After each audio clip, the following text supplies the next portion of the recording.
Romanos capítulo 7. Romanos capítulo 7 y vamos a leer desde el versículo 14 hasta el versículo 20. ¿Okay? Romanos capítulo 7, versículo 14 al versículo 20. En un tema titulado La carnalidad del creyente. La carnalidad del creyente. ¿Ok? Voy a comenzar leyendo la escritura. Desde la Biblia de las Américas. ¿Ok?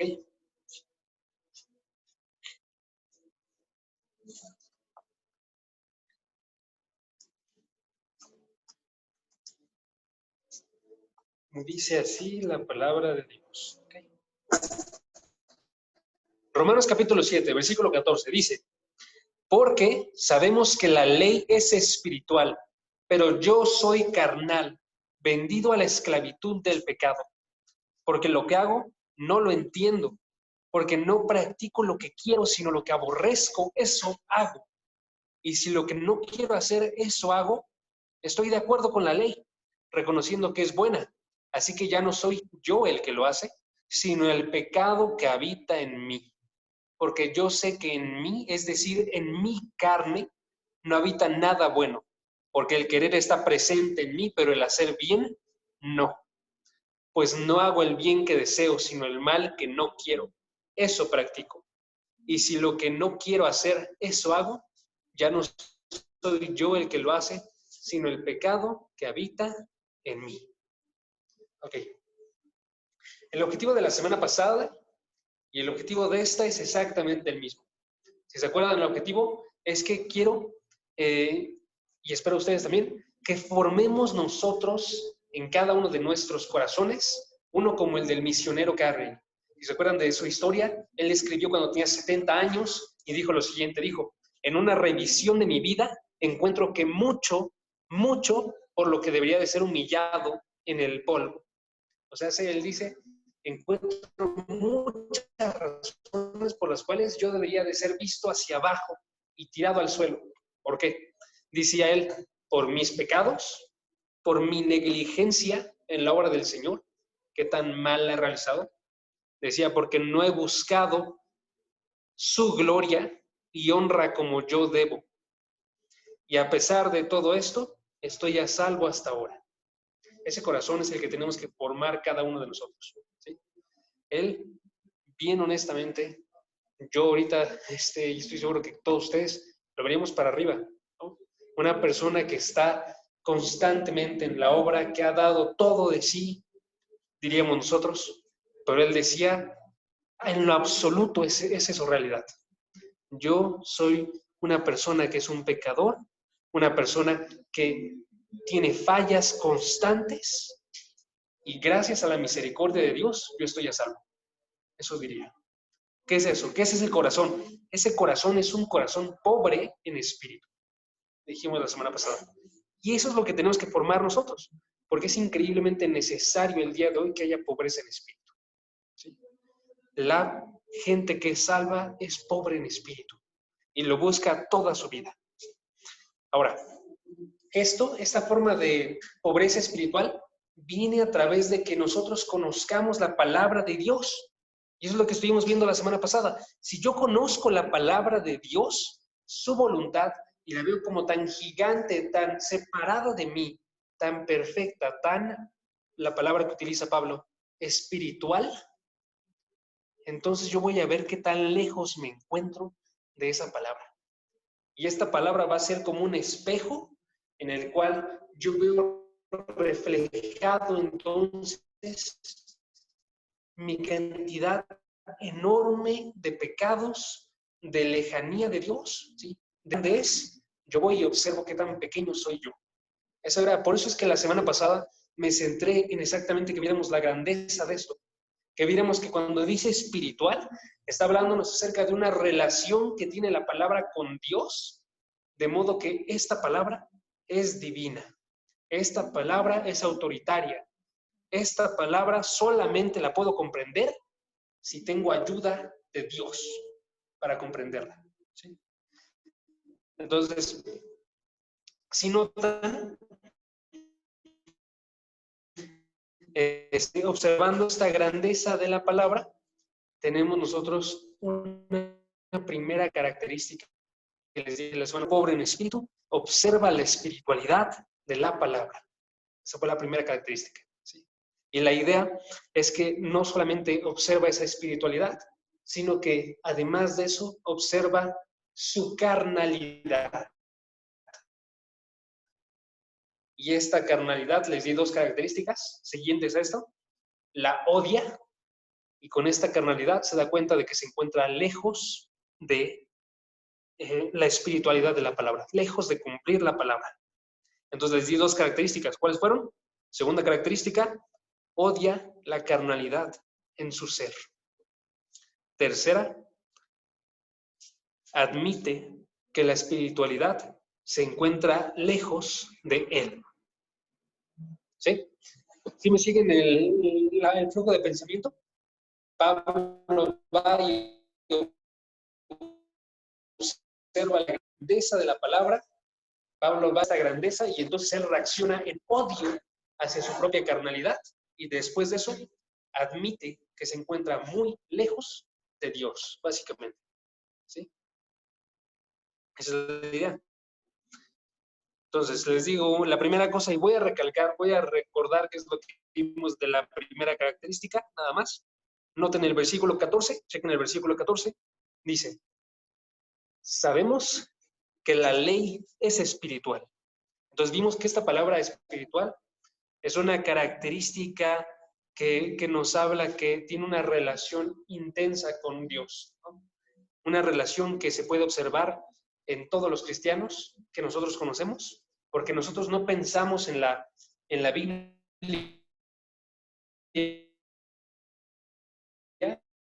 como palabras humanas, ¿sí? En la Biblia como la palabra, es la idea. Entonces, si yo observo la Biblia como la palabra de Dios, voy a observar y una perfección que son innatas. ¿Por qué? Porque debe de gobernar absolutamente toda mi vida, esta palabra, ¿sí? Eso es algo grande, porque eso significa, amigos, que no tenemos que dejar de lado, por ejemplo, el tiempo de estudio.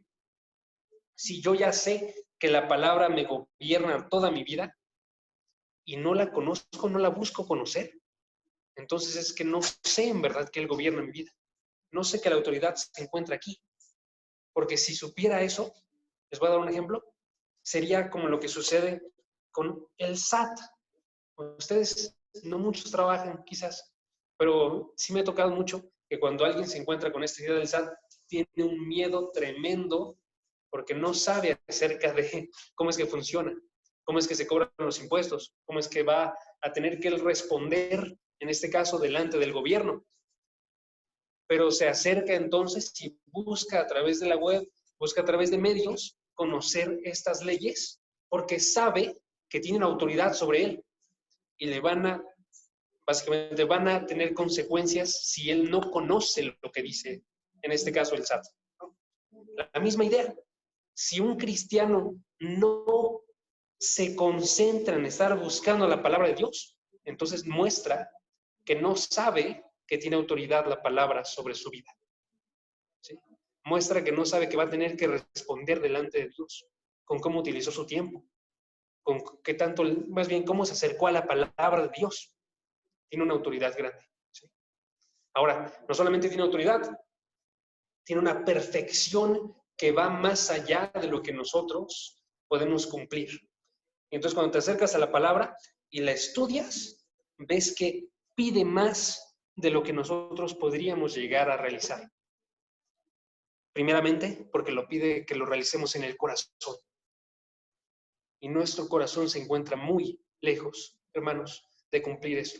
Aun si cumplimos todo lo externo, nuestro corazón se va a quedar corto. ¿Sí? Y entonces vemos que tiene un llamado extremadamente alto, ¿no? La palabra dice, sean santos porque yo soy santo.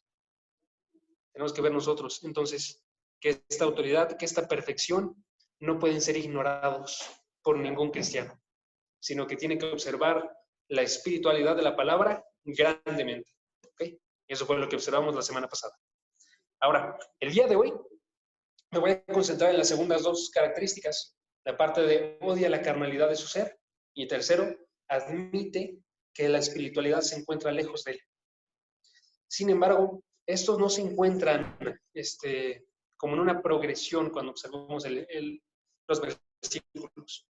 Son más bien conclusiones. Entonces, lo que vamos a hacer el día de hoy va a ser que vamos a observar la progresión de lo que está pasando en los versículos y después vamos a llegar a esas dos conclusiones. ¿Sí? Entonces, vamos a comenzar básicamente observando el versículo 14, la parte final que no vimos la semana pasada, y de ahí vamos a seguirnos hasta el versículo 20, ¿ok? Hasta el versículo 20. Va a ser algo muy particular. Pero bueno, vamos a comenzar con el versículo 14, ¿ok? Versículo 14. Lo voy a leer y luego les explico qué está pasando aquí. Versículo 14 dice, porque sabemos que la ley es espiritual, pero yo soy carnal, vendido a la esclavitud del pecado. Noten qué está haciendo.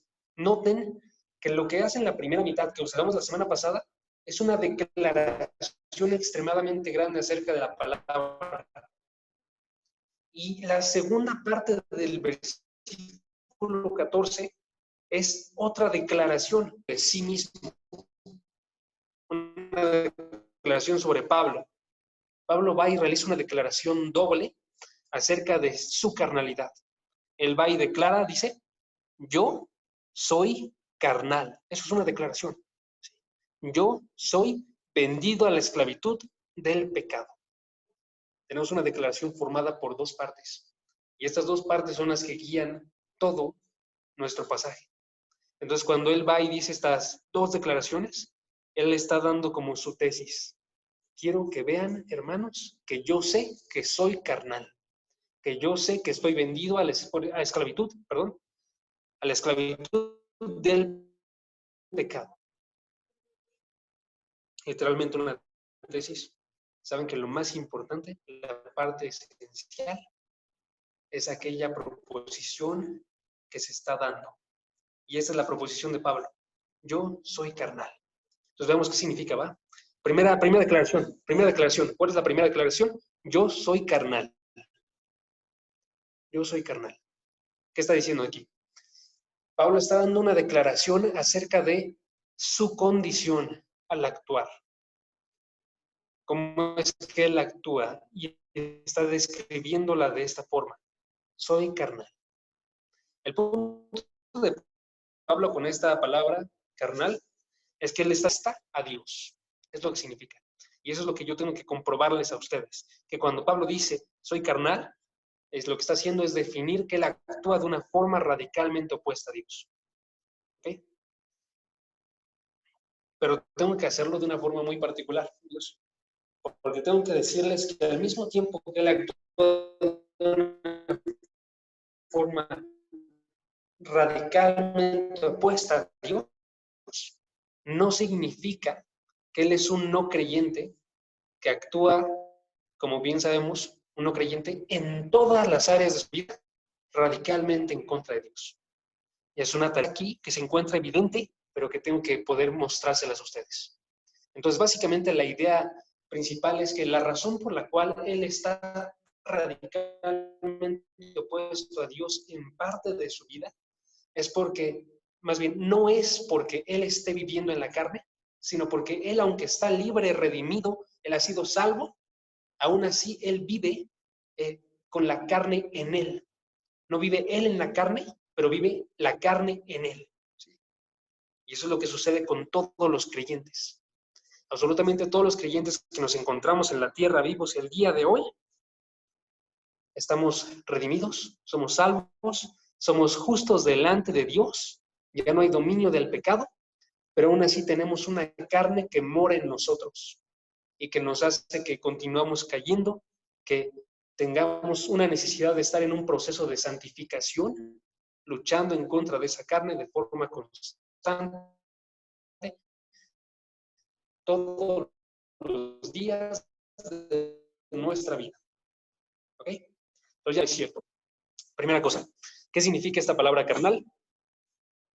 Está hablándonos, chequen, lo voy a definir con la escritura, no con un diccionario griego, porque sí funciona, pero sirve mucho más, amigos, y se los recomiendo un buen, definan las palabras a través de su contexto, ¿sí? Entonces vámonos a un primer versículo para definir qué significa carnal. Primera de Corintios, capítulo 3, versículo 1.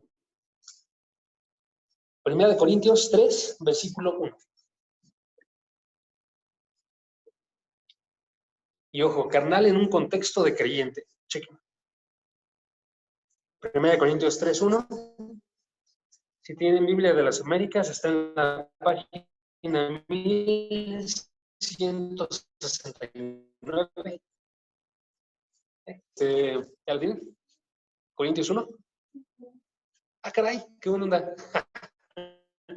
Está bien. ¿Cuál es el primer versículo? Chequen. Dice, así que yo, hermanos, Pablo hablándole a la iglesia de Corinto, hermanos, chequen, está diciendo hermanos, ¿ok? Hermanos porque son hermanos en Cristo. No puedo hablarles como espirituales, sino como a carnales, como a niños en Cristo. ¿Qué está diciendo Pablo en el contexto? Pablo está diciendo, ustedes son, les estoy hablando ya a ustedes como a carnales. ¿Por qué? Porque se comportan con una inmadurez espiritual, como a niños en Cristo, ¿sí?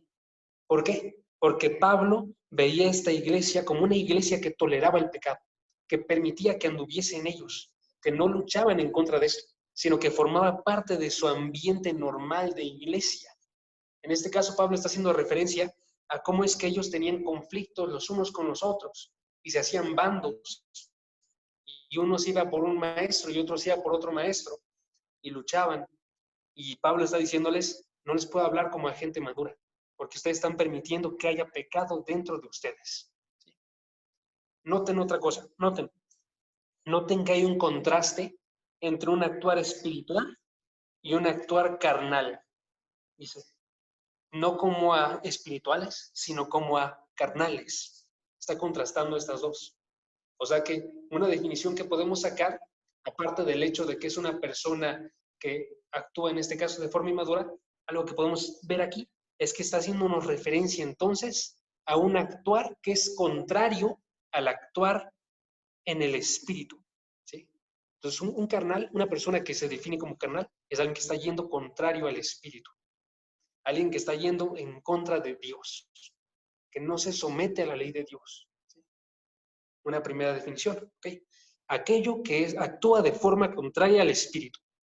Siguiente parte, chequen el versículo 3. Versículo 3 dice, porque todavía son carnales, pues habiendo celos y discusiones entre ustedes, no son carnales y andan como hombres del mundo. ¿Qué está diciéndoles? Por el hecho, ¿sí? Entonces, ¿cómo es una persona carnal que es creyente? Es una persona que está actuando, dije hace rato, contrario al espíritu, y es una persona que está actuando como hombre del mundo. Está actuando conforme a las formas de obrar del mundo. Y eso tiene sentido, ¿no? Si no actúa conforme al espíritu, está actuando conforme a la carne. Y estas dos partes son lo que conforman nuestra definición de carnal. Actúa como hombre del mundo, actúa similar a no creyentes, actúa como alguien no creyente, que nosotros sabemos en Romanos, es una persona que es esclava a la carne. ¿Sí? Entonces, si notan, esta palabra carnal se puede utilizar de creyentes y creyentes verdaderos, porque Pablo les dijo, son ustedes hermanos. Pablo les dice en el capítulo 1, versículo 1, ustedes son la iglesia, versículo 2, perdón, la iglesia de Dios. Pero se utiliza de ellos porque actúan de una forma contraria al Espíritu. Se utiliza de ellos cuando están obrando conforme a los hombres que son del mundo. ¿Ok? Ya tenemos una definición de carnal. Por esto, cuando Pablo está hablando de sí mismo, Pablo está trayendo esa definición para definir cómo es que él actúa. Él está declarando, yo describo que yo actúo de una forma que es contraria al espíritu, que yo actúo de una forma que está yendo como un hombre del mundo. Ahora, ojo, eso no significa que sea un hombre del mundo, porque por eso dice como un hombre del mundo.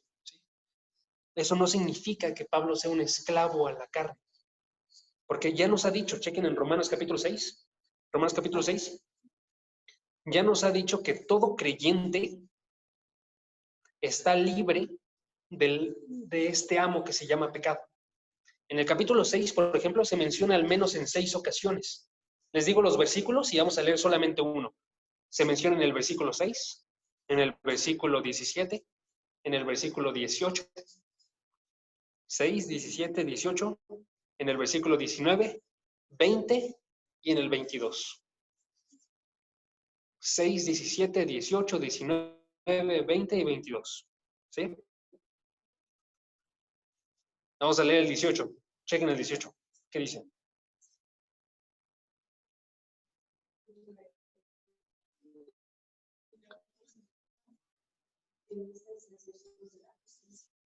Perfecto. Ustedes se han hecho siervos de la justicia.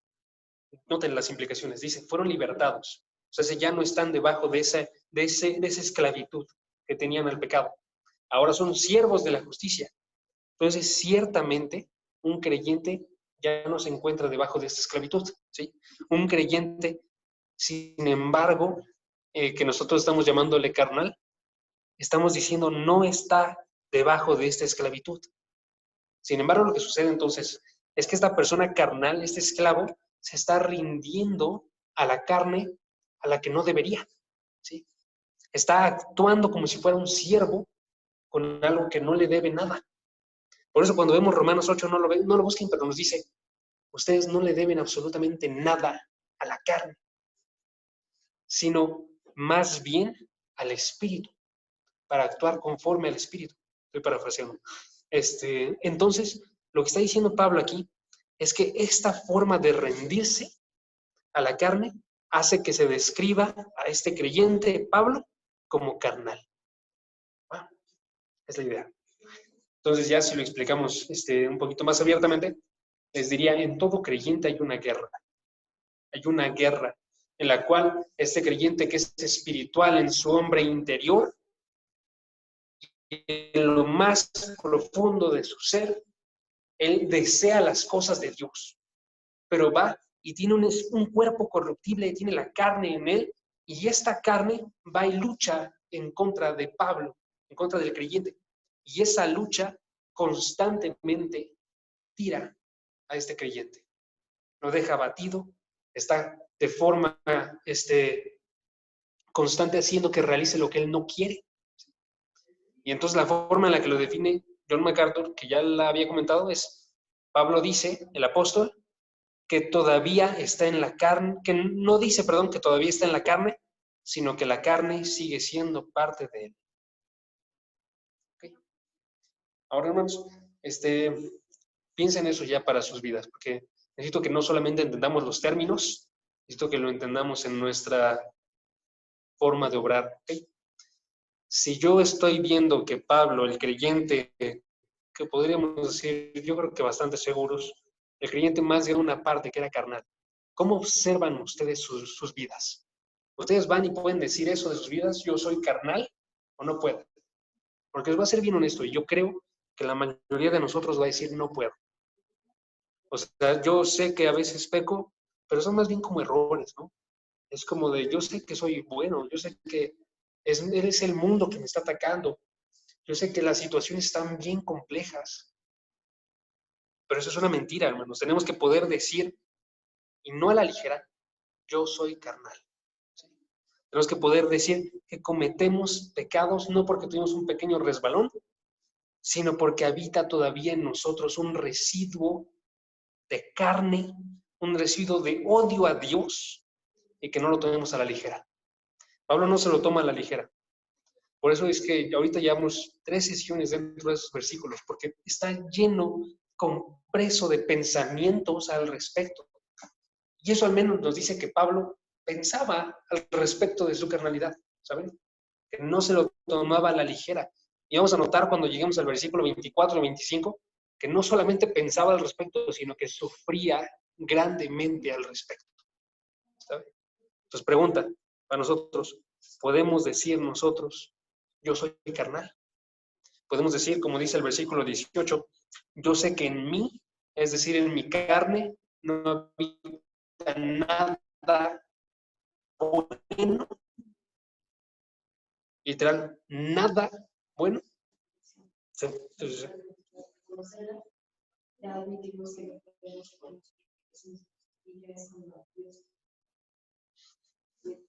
Exacto. Sí. No, exactamente. Tenemos que reconocer nuestra condición, como dice Mafra. ¿Sí? Entonces, pues, tenemos que hacer esta declaración. Yo soy carnal. ¿Ok? Primera declaración. Después aparece la segunda declaración. Chequen la segunda declaración. Versículo 14. Pero yo soy carnal. Segunda declaración. Vendido a la esclavitud del pecado. Ahora, ¿a qué se refiere con esto? Porque si soy bien honesto, esta frase es compleja. Entonces voy a darles al menos dos versículos, hay más, pero quería minimizarlo, 2 versículos que nos van a ayudar a comprender qué se refiere esta frase. ¿Va? Primer versículo, es un versículo externo a nuestro pasaje. Gálatas capítulo 5, versículo 1. Gálatas capítulo 5.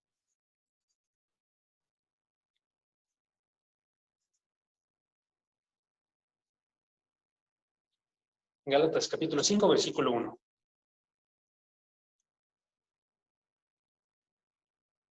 ¿Ya lo tienen? Espero.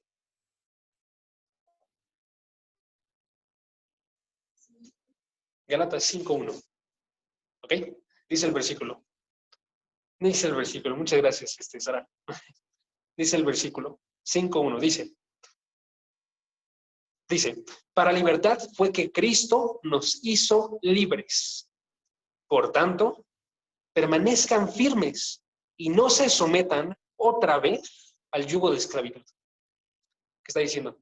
Este versículo nos está mostrando que los creyentes pueden someterse otra vez a un yugo de esclavitud. ¿Sí? Que a pesar de que no se encuentren en ese yugo de esclavitud, porque dice el pasaje, Cristo nos hizo libres, a pesar de eso, ellos se someten a ese yugo de esclavitud. Otra vez.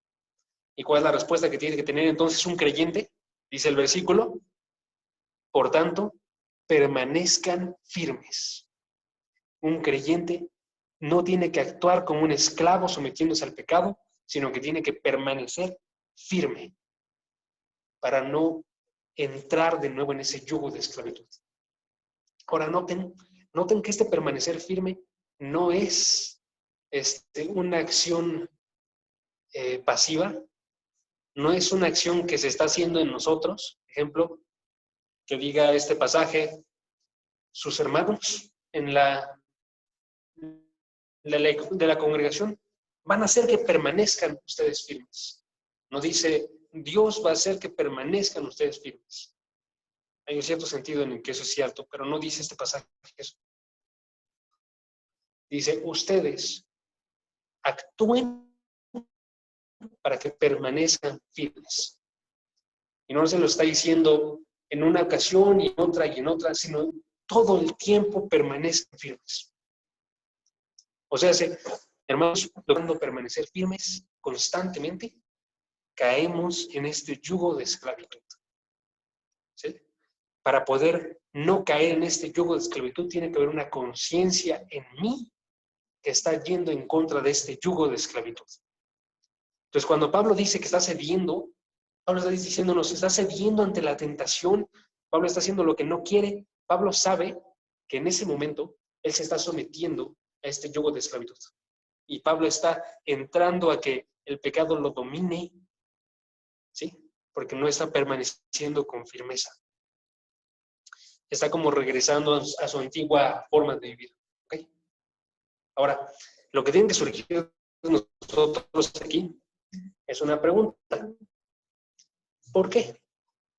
¿Por qué Pablo, que es un creyente tan grande, por qué Pablo estaba sometiéndose a este yugo?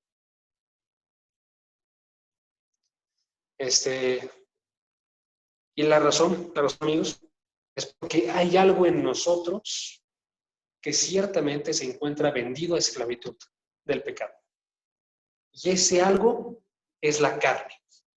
Entonces Pablo lo que está haciendo es que lo que va a explicarnos ahorita, van a ver en el versículo 23 del capítulo 7, es que la razón por la cual nosotros vamos y nos sometemos a ese yugo de esclavitud, hay algo que sí se encuentra vendido al pecado en nosotros, que es la parte de la carne en nosotros. Y esa parte de la carne va y lucha en contra de mi yo libre, y mi yo libre que no actúa porque no lo dejamos nosotros, que no actúa para permanecer firme, se rinde, entonces esta carne gana y toma terreno. Y entonces hace que nosotros pequemos. ¿Sí? Chequen Romanos 7:23. A ver, quede claro. Romanos 7:23. Les decía, ¿qué parte está vendida en esclavitud al pecado? Mi carne. Y aquí se va a hacer claro. Chequen. Romanos 7:23. Entonces este es mi segundo texto. Chequen. Dice el versículo.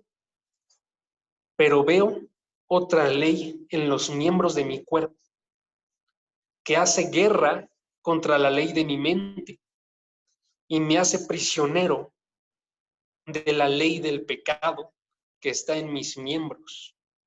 Ojo, noten, es que en serio que se va a hacer difícil explicar eso. Noten que hay alguien que está vendido aquí al pecado. ¿Quién es ese alguien?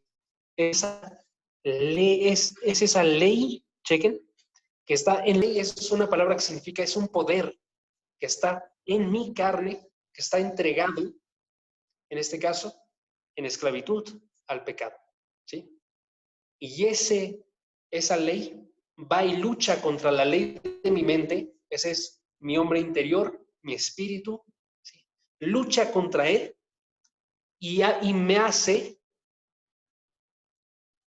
prisionero de la ley del pecado. Y hace que en esta lucha me lleve a mí completo a ser como un prisionero, ¿sí? ¿Qué es lo que vimos en el de Gálatas? Hace que nos sometamos otra vez al yugo de esclavitud. ¿Ok? Por el hecho de que yo tengo una carne vendida en esclavitud al pecado, y esa carne lucha contra mí, yo más interno, y esa carne gana, entonces terminamos nosotros sometiéndonos otra vez a esclavitud al pecado. ¿Ok? Por eso el llamado tan grande, permanezcan firmes. Porque si lo que yo le estoy diciendo es cierto, pues no podemos permanecer pasivos. Nunca en nuestra vida. Si estamos pasivos, si no nos estamos nosotros buscando, ¿cómo es que aquí puede estar obrando mi carne para llevarme a esto? Entonces voy a ser bien ciego, hermanos. Si yo no busco estar adhiriéndome a la gracia de Dios, voy a ser bien ciego. Les voy a dar un ejemplo. Si a mí me llamaron a predicar para jóvenes hace 2 años, ¿no?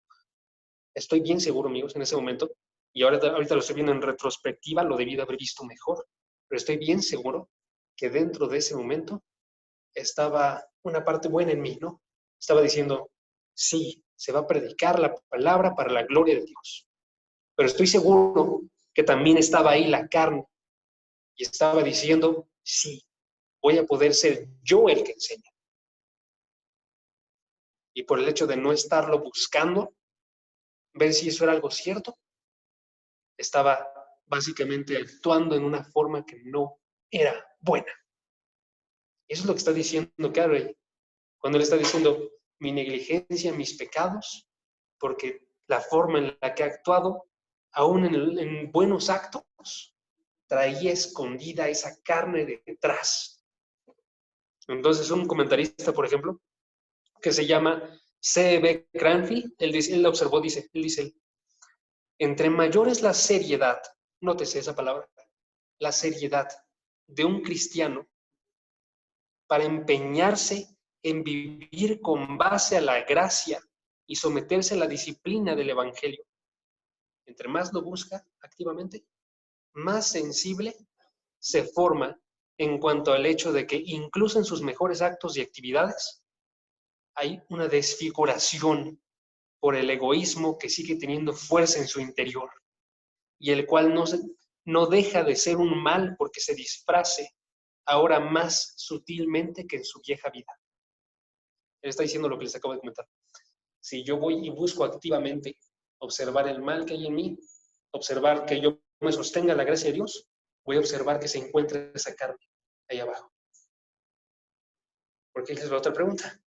¿Cuántos de nosotros notamos que estamos actuando con malas intenciones en nuestro día a día? Porque es cierto, hermanos, hacemos eso constantemente, en cosas bien pequeñas.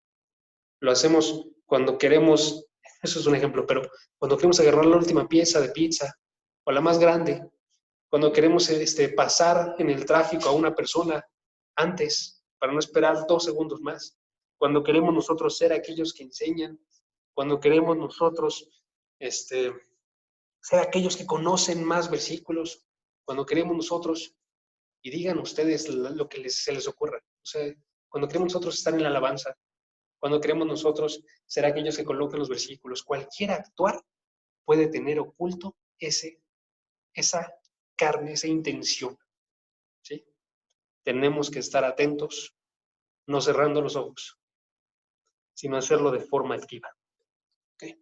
Entonces no podemos permanecer pasivos, amigos. Entonces, estas dos declaraciones, entonces son, ¿cuáles son? Soy carnal. Eso es, tengo en mí una naturaleza que actúa contraria a Dios. Eso es mi carne. ¿Ok?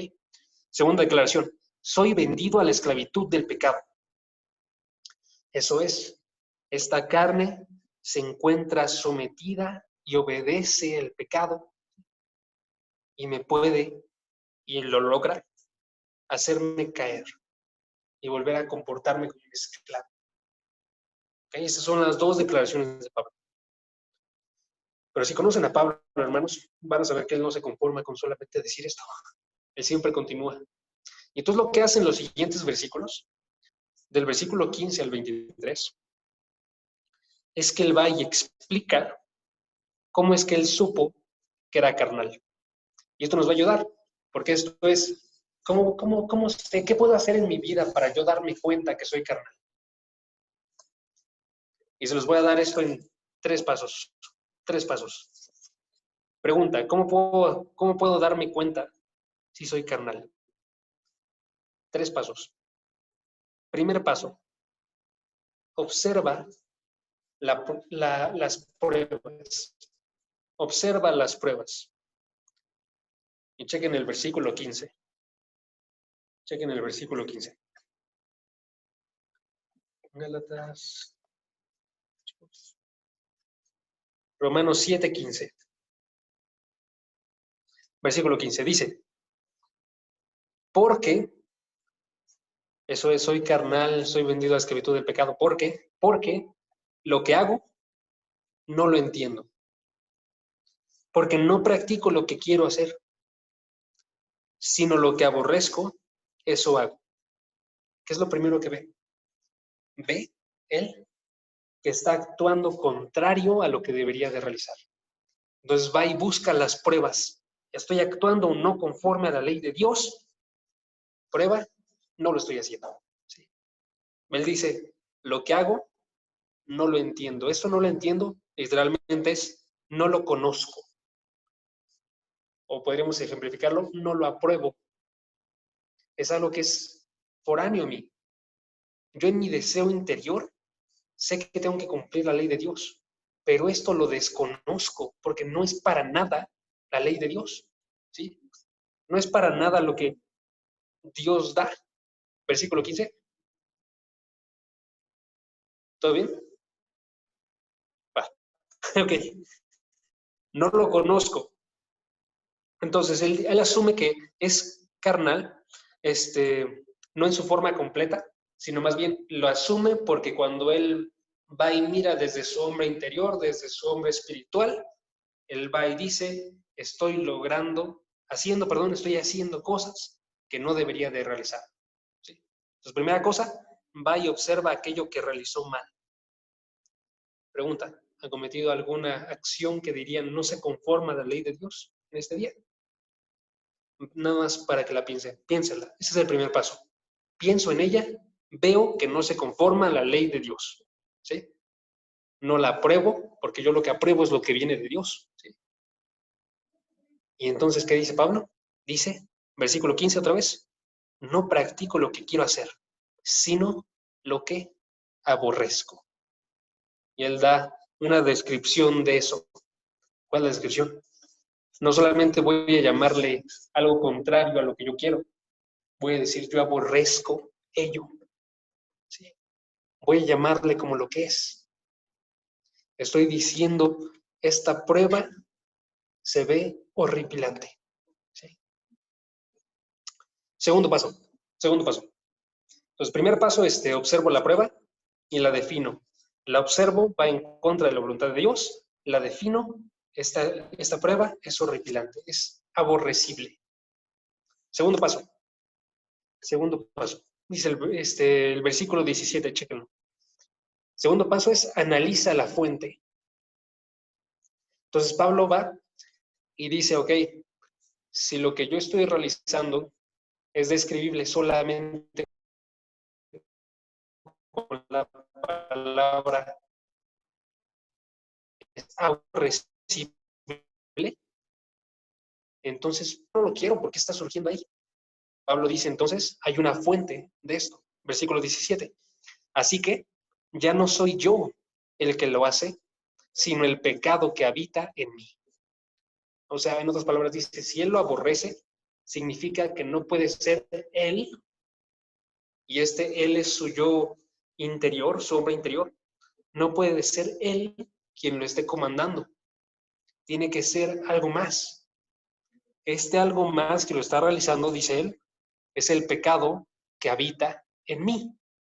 Esa es su carne. Hay una fuente distinta, entonces, a aquello, porque no viene de Dios, sino que es la fuente, que es el pecado que habita en Pablo. Eso es en su carne. ¿Ok?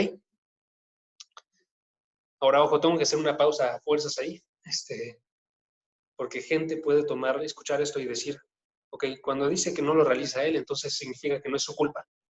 La Biblia no nos permite decir eso. ¿Ok? Y Pablo no está diciendo eso. La Biblia nos dice muy claramente, cuando uno es tentado, es porque es guiado y seducido por su propia pasión. Viene de él.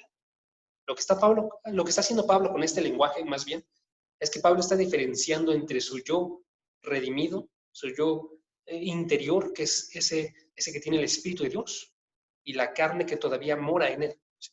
La carne haciendo referencia a que tiene un cuerpo corruptible, a que todavía este cuerpo le da deseos, pero todos provienen de él, ¿ok? No es otra persona, básicamente. Es su culpa de Pablo. Por eso, el tercer paso es que después de que analiza la fuente y ve que es su propia carne, el mismo, ¿sí? Él admite, tercer paso, admite la lejanía de Dios. El versículo 18, porque ya sé, que en mí, nótese, está utilizando un lenguaje donde se coloca a sí mismo, ¿sí? En mí, es decir, en mi carne, no habita nada bueno, nada. Porque el querer está presente en mí, pero el hacer el bien, no. ¿Sí? Porque hay un espíritu que quiere el bien, que fue dado por Dios, pero el hacer el bien falta. ¿Sí? El espíritu está dispuesto, pero la carne no quiere. Conclusión, entonces, de Pablo, esa es la parte de admite la lejanía. Conclusión, el pecado no habita en su ser interior, pero sí habita en Pablo. El pecado habita en su carne, y eso seguirá presente cada uno de los días de su vida hasta que Pablo sea renovado de forma completa. Y entonces está haciendo que Pablo anhele un día en el cual no va a tener un cuerpo corruptible, un día en el cual se van a desvanecer por completo toda necesidad, todo deseo de pecar en él. ¿Sí? Hermanos, esto es lo que tenemos que hacer nosotros. Si yo ya me acordé entonces que yo tengo esta prueba de que actué mal en contra de Dios, no me voy a quedar ahí. No solamente voy a definir que hice algún mal, voy a decir de dónde vino ese mal. Defino, vino de mi carne. Ese deseo residual que queda. Y voy a decir, admitiendo la lejanía, necesito una salvación más grande. Y eso puede sonar medio hereje ahorita, pero no, se los prometo que no lo es. Necesito una salvación más grande, haciendo referencia a que sea consumada la salvación que se inició por el actuar de Dios cuando Él convirtió en mi corazón y me hizo nacer de nuevo. ¿Sí?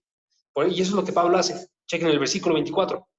Pablo 24, versículo 24, perdón, dice, miserable de mí, ¿quién me librará? Eso es también me salvará de este cuerpo de muerte. ¿Notan? Está diciendo, necesito una salvación más grande. ¿Sí? Está diciendo, entonces, que la guarda ansiosamente cuando nuestro cuerpo sea redimido. ¿Ok? Esa es la idea. Entonces, hermanos, nunca quiero que pensemos que somos perfectos. Vas.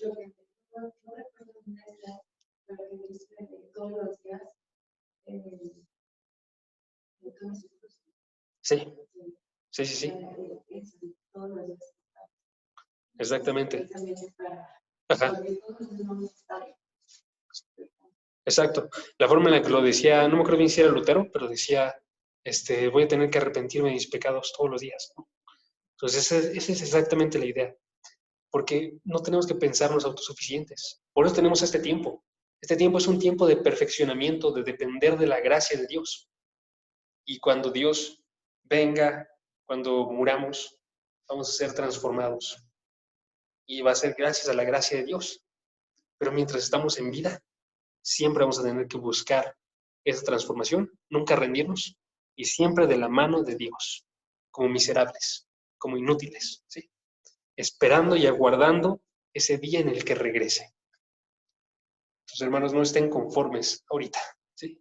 No se conformen con su bondad porque no es buena. La mía no es buena, ¿sí? Entonces vamos a terminar orando. Dije que iba a dar conclusiones, perdónenme. Entonces, si notan, esto cumple las dos descripciones que me faltaron. Las dos descripciones. Odia la carnalidad de su ser. Se da cuenta que hay carne en él, la odia. Tercera, admite que se encuentra lejos todavía de Dios. ¿Ok? Porque tiene que ser completamente redimido, tengo que arrepentirme de todo, necesita transformarme plenamente. ¿Ok? Nada más para recordarles las tres características que vimos. Vamos a terminar orando ahora sí. ¿Me acompañan? Padre, gracias porque nos permites en este día observar tu palabra. Gracias porque a pesar de que nosotros no tenemos nada bueno en nosotros, que tú vienes y nos cambias y nos llamas justo. Gracias porque a través de tu actuar y el actuar de tu Hijo en la cruz, tú buscaste que nos deshiciéramos por completo de nosotros y que fuéramos transformados en una persona que busca tu gloria. Padre, gracias porque has tenido ese actuar efectivamente en cada uno de nuestros espíritus, porque nos has traído a la vida, porque nos has dado un buen deseo para ti. Padre, gracias porque a pesar de que en este momento todavía tenemos la carne en nosotros, tú lo permites solamente para que dependamos más y más de ti. Padre, gracias porque el actuar de tu Hijo en la cruz nos ha comprado absolutamente toda redención. Y aun si no es evidente el día de hoy, lo será un día. Padre, gracias porque tú nos salvaste de cada uno de nosotros y de nuestros pecados. Y continúas a través de tu palabra, formando esa salvación, mostrándonos que tenemos que seguir buscando en arrepentimiento tu ser. Permítenos ahorita recibir estas palabras en nuestros corazones, que cambien un poco nuestra forma de pensar acerca de cada uno de nosotros, o si se puede, que modifiquen grandemente cómo nos observamos y que veamos que cada uno de los días tenemos pecado y cada uno de los días nos podremos acercar en tu misericordia, que podemos alejarnos de ello porque no somos esclavos y que podemos hacer uso de tu espíritu para luchar grandemente. Padre, no nos dejes solos, sino permítenos siempre estar de tu mano. En el nombre de tu Jesús. Amén.